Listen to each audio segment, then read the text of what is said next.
My skull felt too heavy to lift from the pillow beneath my head. Everything was much too warm and moist from an invisible sheen of sweat that coated the entire length of my body, as deep sleep tends to do. The effort it took for me to detach my eyelids from one another, nearly pushed me back into the embrace of slumber again. Rays of light crept into my eyes, crusted over from sleep, and made them well up with tears. I inhaled sharply as the bright light shined upon me, consuming my gaze. A loud voice shouted abruptly from someplace below me as the weight of many hands and pairs of eyes began to travel across the length of my body. "John, sweetheart," another voice called out. My vision blurred, then sharpened around the soft face of an older woman who was seated just beside me. Her smile was warm, her yellow hair almost translucent in the golden sunlight that streamed steadily into the space from the open windows behind her. "Do you remember where you are?" she inquired, wiping the sleep from my face with a damp washcloth. I turned my head slightly to survey the room that enveloped me. Aside from the myriad of wide-eyed faces who gazed upon me in silence from different corners of the room, there was also the bed upon which I lay. A dresser stood against the wall opposite the windows, and a small wooden desk sat beside the heavy door. It was a small room, really, yet it felt as though the entire world was contained within its bounds. "John, how are you? How do you feel?" the woman asked again. I felt my mouth curl into something like a frown before I even recognized that I was feeling a bit overwhelmed. As the pressure within my skull lessened, I managed to muster up enough strength to prop myself up atop the damp pillows.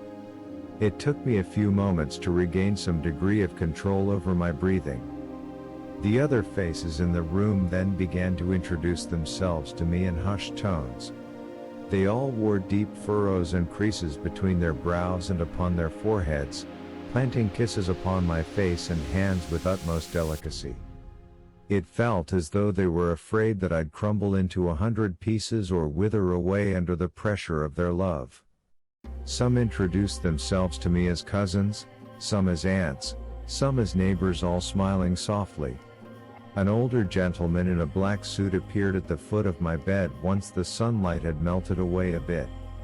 My head had begun to feel much heavier at that point, along with an incredible pressure that made itself present in my core.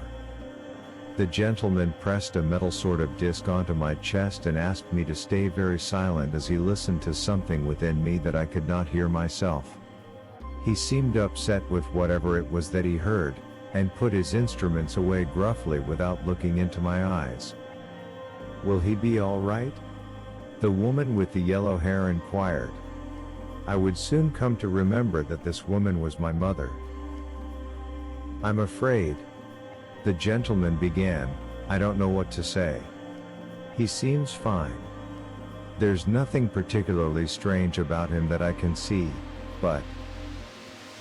My mother frowned as his voice tapered off into nothing save for the cacophony of insect song beyond the cracked windows. I rattled out a shaky breath, my little head sinking deeper and deeper into the pillows beneath my head. My mother rushed over to me and pulled me into her arms, making the world spin. "But it will happen again?" she asked, knowingly. I opened my eyes wide, demanding answers without words. The older gentleman dropped his arms at his sides, clearly at a loss, before removing the hat from atop his head. "I'm sorry," he said, "there's no way for me to know. But I'd recommend that you prepare, should it happen again, or rather, when it happens again." Sleep washed over me again, as I lay in the embrace of one of my mother's prayers a few nights after the doctor's visit. I spent 3 days and nights awake listening to the sound of creatures and things, big and small, beyond my window. My cousins read stories to me when they stopped by, and my mother held me close. She spun tales of sweet things I couldn't quite understand, even recounting a number of cherished memories I didn't remember. Those were golden days. Then, there was nothing for a long while. It was a scream that tore through my body when I awoke next. Like a bell rung, I resounded in its shrill hum as it coursed through my veins, thick with blood not quite accustomed to traveling. The sound of it made my ears ring for the whole time that it took my mother to rise from her aching knees at the foot of the bed and reach my side. Once I blinked through the film of sleep that clouded my vision. My once golden mother placed a warm palm upon my damp forehead with a hardly consoling smile. The worried crease upon her brow had since deepened into a permanent feature of her skin, which lined with worry. Worry for me, I gathered. I turned my stiff neck to greet the faces of the cousins and aunts and neighbors I vaguely remembered, but to my surprise, I found an empty candlelit room that was somehow smaller than how I imagined it. My lips trembled, dry and unaccustomed to being used as they were, as I attempted to use them to form shapes that would permit coherent feelings to escape the confines of my mind. The slurred nonsense that escaped my mouth, however, only succeeded in upsetting my lone mother further. Tears ran silently down her sunken cheeks as she gazed down at me with something that felt vaguely like remorse. The moonlight was not as forgiving as the golden light of my recollections had been. I tried as I had in the past, to lift myself, to not be facing the ceiling so directly. To my surprise, however, the muscles in my arms felt weak. My stomach felt like a ball filled with some kind of tingling sensation. Everything screamed inside as I attempted to shift my weight. It all felt so much heavier. "Come on, John," my mother groaned as she pulled me into a sitting position. "You're all right." My nerves itched as they awakened, not unlike a burning sensation as I settled into the new position. I took the room in, piece by piece, as my head wobbled unsteadily upon my neck. The small desk beside the door remained, along with the dresser that loomed opposite the closed windows. Upon the bed, however, was a body that I did not know.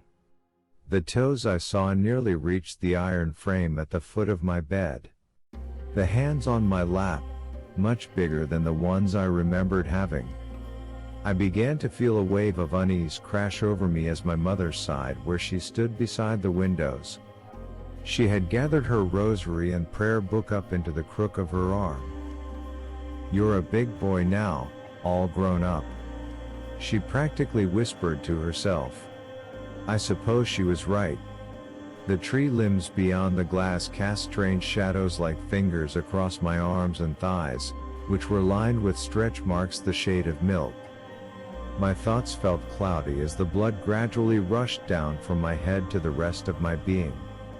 Something hot and prying, like a seed, sprouted and split within my chest. Then, anger. My chest heaved quick and hard, dragging my breath along with it. The dry rims of my eyelids burned as tears welled up within, then upon them. Something like a moan poured from my lips then, drawing her swollen eyes back towards me.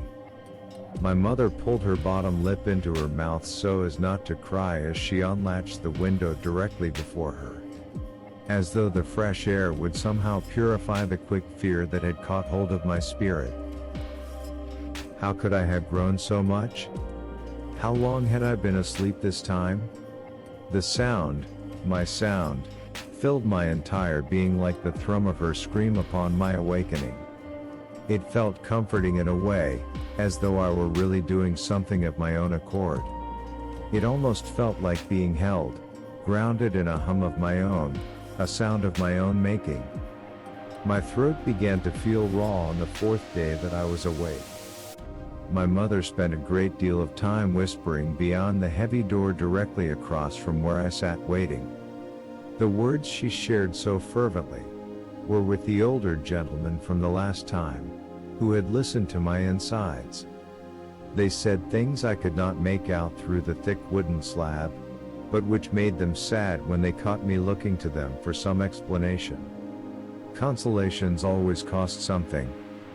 Sometimes, My listening to the sound of the birds and bugs and bells beyond the glass felt like the gift that it was, but other times it made me feel as though I was nothing. A visitor, sitting in on this life which was not my own. When my eyes began to grow heavy on the sixth day, I welcomed its presence as a blessing of sorts. Finally, a familiar sensation, or perhaps a lack of any sensations at all. The darkness of slumber, devoid of this angry seed, set a bloom within my chest. Devoid also, of the worry etched into the skin of my mother's face.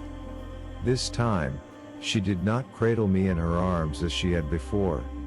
No one came to read me any stories or offer words of hope as they had once for a small boy, experiencing something quite new and startling. Perhaps there were more instances that I cannot remember now. Although as I settled into my sleep realm, I did hear one whispered a prayer for her little John, as well as a hushed goodbye. Sleep well, my boy, deeply, with our Lord.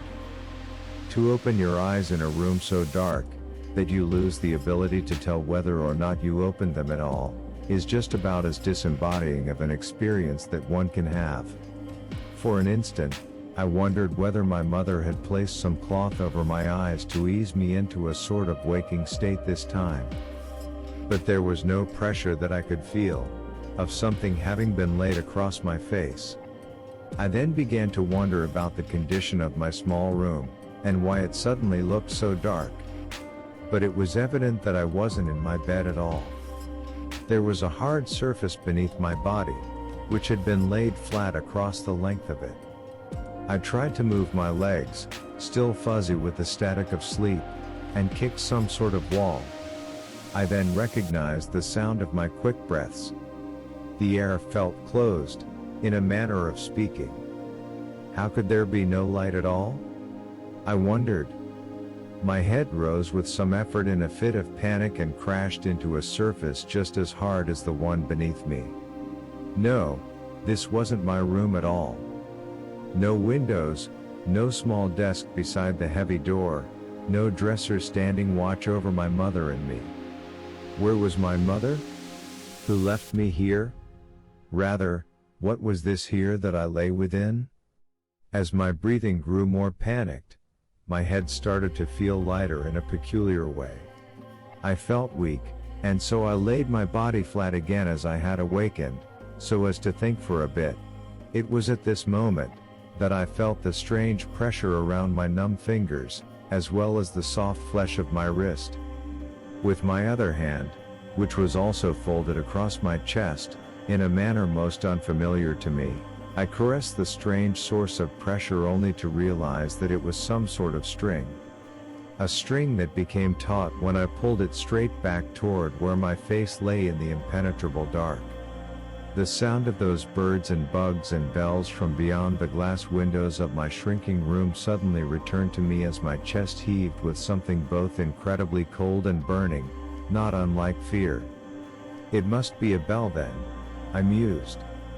Many of the headstones beside our little house had them, to ensure that no one was put to rest before their time. I recalled the apprehension on the old gentleman's face, who had listened to my insides, and what the words he must have fervently whispered back to my tired mother behind the heavy door the last time I was awake must have been. A bell, I thought, as my fingers tugged once, twice, 3 times, 4, on the string so tightly wound about my wrist. Someone was bound to hear it. Someone would think it strange and call for help. That was when I remembered again the sound of the birds and bugs and the bells.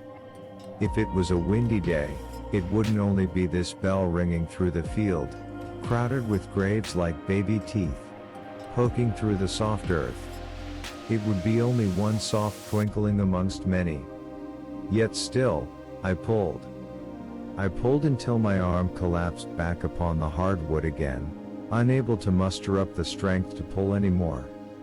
Even then, I could not tell the difference between the darkness of my grave and the darkness of my own closed eyes. I called out for someone to hear me. Someone. Anyone. My voice trailed off into the same dark abyss as my grave. In my final moments, I could hear the distinct tolling of a large bell. I knew the sound well. It was the belfry. It rang to announce the death of a loved one. It was the death toll. But now, the bell tolls, for me.